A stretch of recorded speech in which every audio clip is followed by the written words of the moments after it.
It's Dave Johan for the Boxing Voice. Pleased to be joined by Shane Watson of S-Jam after the brutal, what was a knockout of Michael Conlan versus Lee Wood. I'm in shock over that fight. Not the result, but the way it ended. Shane, break the night down for us. You were there. You saw Michael fall as well. Yeah. I mean, first things first, I want to say I hope Michael's okay. I mean, that was a bad knockout. He looked like he was out actually on the ropes. And I think he took a left hook and a right hook.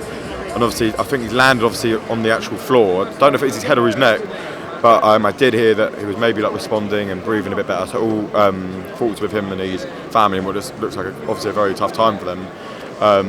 Hopefully everything goes well for him in the hospital. And next thing, when he looks back at this, he should be very proud of himself. I mean, what a fight for the fans. I mean, it's unbelievable. It lived up to the hype, and even more so. Best fight I've ever been to in my life, by none, and it will take some beating.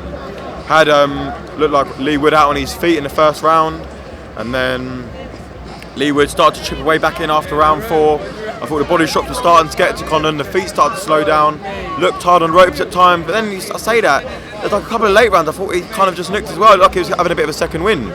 But do you know what, man, a credit to both guys. Lee Wood shows why he punches so hard at the way and why you can't really give up on the kid, because look at those shots that he finished that round, the fight in such a brutal fight as well. The fact you can carry that power into the 12th round is absolutely insane. And you know what? You have to put him up there with the big boys in division. I know he's a WBA world champion, so he's already there. But you have to start giving him a chance against some of the other big names in that division. I felt like Lee Wood was kind of sitting a level below that. But listen, he beat a very, very, very, very good fighter tonight. An unbelievable amateur, an unbelievable professional. So you have to give him a lot of credit for tonight at the end of the day. But like I said, I hope Michael Conlan's okay, but what a fight for the fans. Listen, if Michael Conlan's okay and everything's all well with him moving forward, that's a rematch I wouldn't mind seeing either. I mean, 10 years ago it was Froch versus Butte, the same arena, decade ago. Another sort of result. I mean, I remember being there that night as well. Froch was classed as the underdog against Butte as well. We've done it here. They've done it here again in Nottingham. Yeah, he was a killer back then, Lucien Butte, before he went into that. But he never fought outside of Canada, I believe. So it's a bit different when you have the lines down all behind you and you're going in there against fans that want you to get ironed out. Also, they used to let him wear a different type of glove that weren't allowed to wear in this country. I'm not saying that was the reason why he lost the fight. I mean, he got battered all night, didn't he? But yeah, again, this arena needs to be used more for boxing, by the way. This arena is perfectly built. It's half the size of the O2. So very fillable for boxing, and the noise is right on top of you. It's just great. I really like this arena. I've never been here before, to be honest, but I really like it. Yeah, it's good. I mean, what did you reckon of Iago as well? Do you think he could be a future opponent for Leon Richards, both middleweight?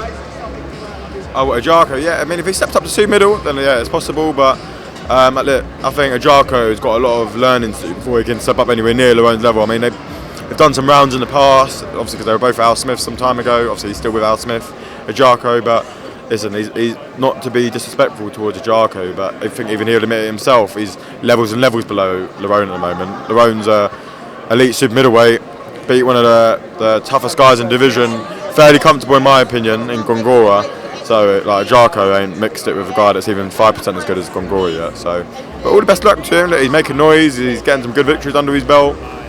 He went the distance tonight, so he'll learn a lot tonight as well. He knows he can go the distance with half-decent Mexicans. So fair play to him, but yeah, nowhere near Lerone Richards level yet. And just finally as well, before we get called into the presser, mate, Joe Joyce versus Anthony Joshua, and then we've got Wilder saying Anthony Joshua. Have we got more chance of Joe fighting Anthony? What do you reckon, mate? Do you think we can make it happen? Well, there's virtually zero chance Wilder will fight Anthony Joshua, because Wilder doesn't want to box at the moment. He's doing that whole trial thing with that plant. I don't know what it is. I don't really understand it, but you've got to think this fight needs to happen in the next 3 months. Yeah. How is Deontay Wilder going to be ready in 3 months? It's never going to happen. If that fight couldn't happen years ago, when it actually should have happened, it's never going to happen now. That fight will never happen. And also, everyone knows that PBC, Al Heyman doesn't work well with Eddie Hearn. So I know that I'm not saying that Frank Warren's relationship with Eddie Hearn's much better, but they've made fights in the past and they make it work when they really have to, you know. So, but even saying that, how likely do I think Joshua and Joyce is going to happen? Very unlikely. Number one reason being, Joe Joyce is orthodox. Number two reason, why would you want to fight Joe Joyce when you're probably going to be down and confident? You just got your first fight of a new trainer. Why are you going to go in there with an absolute juggernaut, a tough man that can punch and has got an engine in your first fight with a new trainer, and doesn't resemble Usyk at all? I mean, I guess the only thing that resembles the same as Usyk is an engine, I guess. I mean, if that's one thing you want to work, and that's one thing he definitely needs to work on. But I find it very unlikely. I think it'd be hard with Frank and Eddie, and there's so many problems. I just struggle to see why that fight would happen. But listen, maybe in the future, if Joe Joyce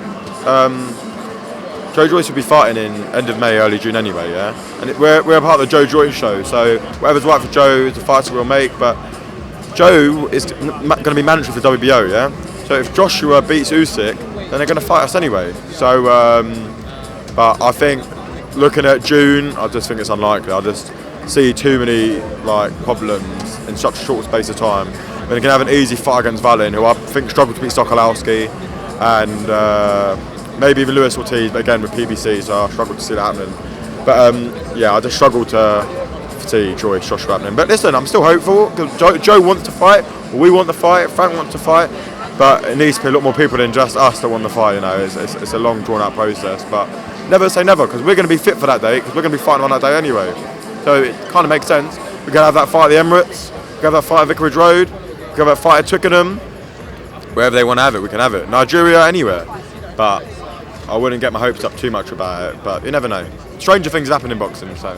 They sure do. Shane, all the best, mate, from the Boxing Voice, and we'll be in touch soon, man. Take care, man. For the video, feel free to hit the like, subscribe, and share. As always, if you want to support us to the next level, head over to the patreon.com/ThaBoxingVoice. We have tons of exclusive, from Border Wars, Entitled, betting shows, the list goes on and on and on. But in addition to that, if you guys have questions for fighters, trainers, and promoters, this is where you can submit them. We will run out, get these questions answered, and put it back on the show just for you guys. Appreciate it. Peace.